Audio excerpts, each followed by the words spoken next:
WRVA. Sorry, I'm distracted this morning, Super Dave.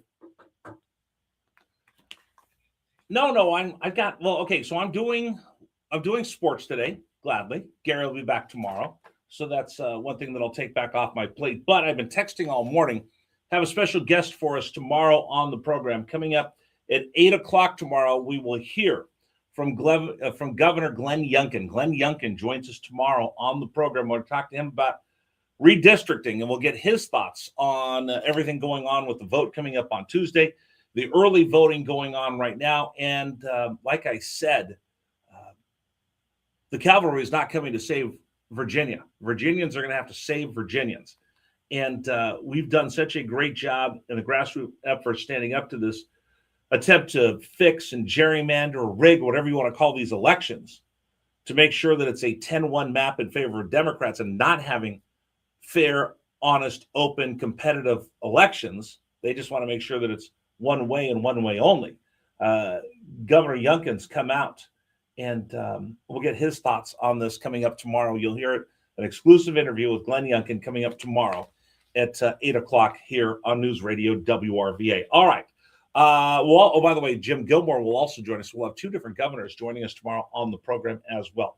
All right, let's get to Richmond's morning news brief. Here's 5 things you need to know to get your morning going. Today is tax day. Did you do your taxes yet, or were you like me and waited to the last minute yesterday running around like I stubbed my toe, my printer wouldn't work, my scanner wouldn't work, my tax people are looking at me like, Herrera, you do this every year. What is your problem? You know when they're due, just get your paperwork in. But it's tax day. Unfortunately, I have to tell you about that. Do you happen to know what day it is? The day we all get the crap scared out of us by blood sucking vampires. Tax day. Today is the day. Pay tax, federal tax, social security tax. I pay tax. I pay taxes. Taxes? I don't pay no taxes. Pay taxes? It's tax season.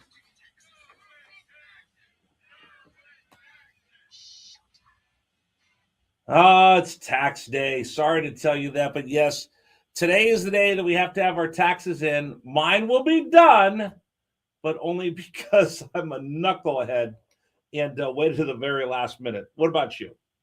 How many of you actually are running around today trying to get your taxes like the people that go shopping on Christmas Eve at 6 o'clock and can't believe the stores are closed? That was me yesterday. By the way, I was telling you about that poll that Fox News had. Get this. 3% of Americans don't know when tax day is. I'm just saying. That's a big story of the day. Story number 2 that we want to tell you about, the blockade continues in the Strait of Hormuz. Iran said no one can go through the Strait of Hormuz without our permission. Donald Trump says, here, hold my drink, watch this. Now nobody gets to go through the Strait of Hormuz, period, unless I say so. Here is the latest from Fox News.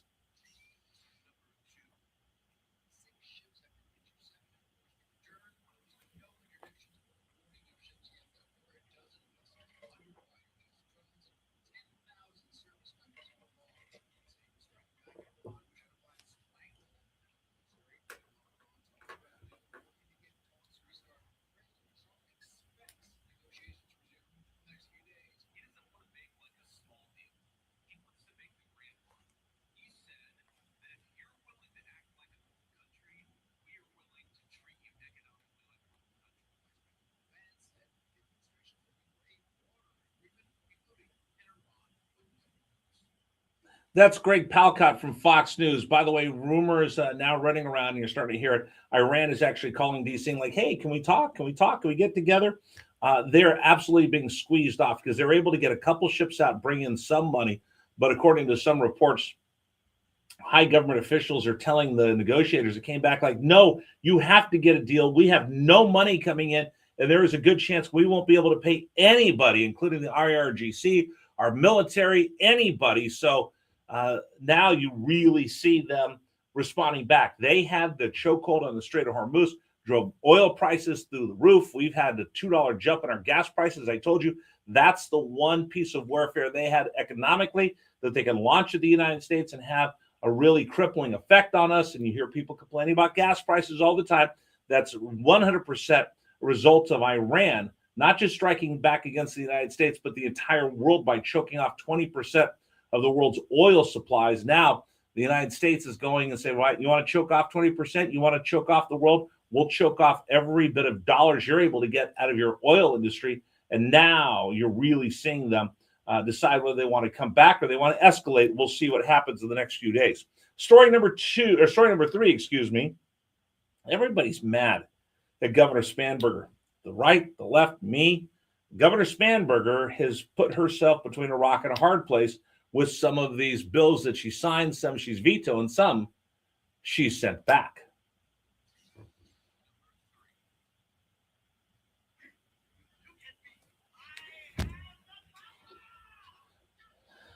That's my Virginia Democratic Party theme song, I think, because we'll just call this I Have the Power. They do. They have the governor's mansion.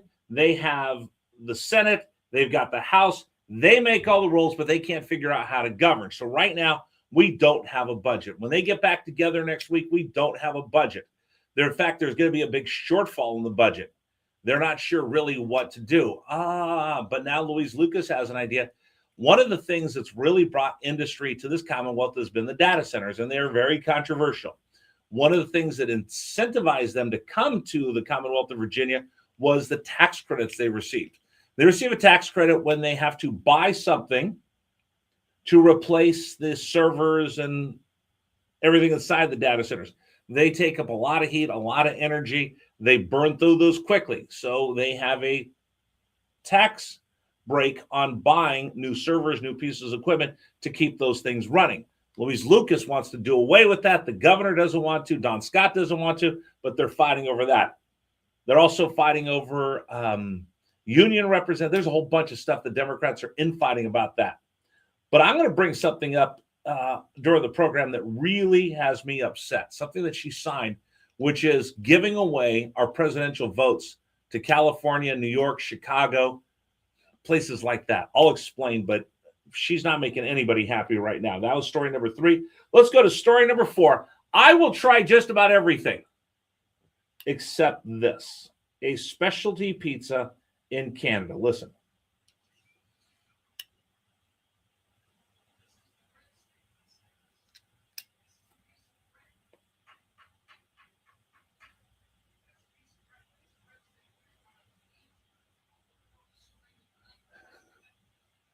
Okay. Everybody wants to complain about their pizza delivery, this, that, or anything else. So Pizza Hut's trying to do something. They're trying to come up with something novel right now. And they're introducing this in Canada. I don't know if I would try it. No, I do like this stuffed crust pizza, you know, where they put the cheese inside the pizza. I always say 2 things I can never have too much of: bacon and cheese. But that's why I'm on radio, not TV, because I weigh 1 billion pounds. But I don't know if I'd be as venturous to try this. Pizza Hut has introduced a stuffed crust, but not with cheese, with a hot dog in select locations in Canada. By the way, they're mocking us. They're flexing that the only place you can get this is Canada, is a pizza with hot dogs stuffed in the crust. Super Dave, I will try a lot of things. No, I won't. I'm actually a picky eater. I have the palate of an 8-year-old. But if it's pizza and you stuff it with bacon, boom, I'm gonna drive to Canada to try that pizza. But real bacon, not Canadian bacon. But now, a hot dog stuffed inside a pizza crust, I don't even know. That might be a bridge too far for even the likes of me.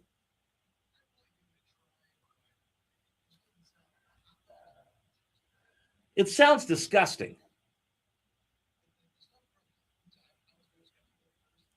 I love it. I'm good with that. But here's what I'm thinking about. You know, first slice of pizza is going to taste great. Second slice, when you get to that 4th slice of pizza, it's probably going to become lukewarm. There's nothing worse than a cold hot dog. Yeah, I mean, a great grilled hot dog right off. We talked about this at the beginning of the show. You're good with a hot dog, right? What do you put on it? Really? You know, Gary Hess doesn't like hot dogs.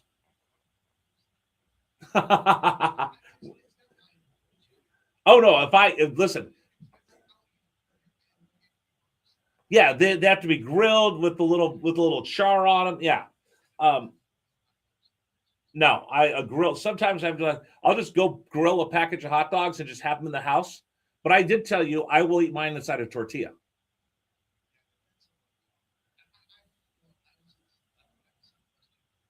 Right. You lived in Albuquerque. Yeah, it's Sonoran hot dog. Oh, they're so good. Like you see a guy on the side of the road with a cart and just a flat top grill doing up hot dogs. Like if you go to a Arizona Diamondback game, they've got like 18 people out in front just off property. Oh, you get the best Sonoran hot dog, grilled hot dog, cheese wrapped in bacon, served inside a tortilla. I don't know why they put mayonnaise in it and then peppers and stuff. So good. So good.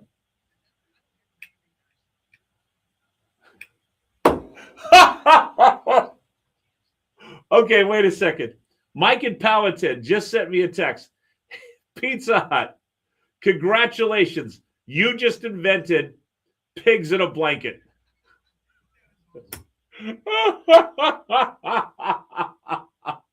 You are my hero. Okay, I'm done. I can't do anymore. Can I be done? I can't. I don't want to top that. It's kind of like here. If you're watching on YouTube, on Rich for America, or on my Facebook, because we're beta testing, videoing the show and sitting out on a live stream. Here you go. This is for you, Mike. Drop the microphone right there. Drop the mic. Watch, I'll do it right here on the screen.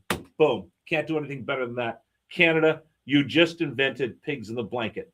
From Mike in Powhatan, who I now have a man crush on. All right, we'll continue with you. Coming up on the program, I'm going to tell you my problem with Abigail Spanberger. I'm going to connect two dots that you're only going to hear this morning on Richmond's Morning News. Okay, Relevate Property Guides is bringing you today's program. You know what?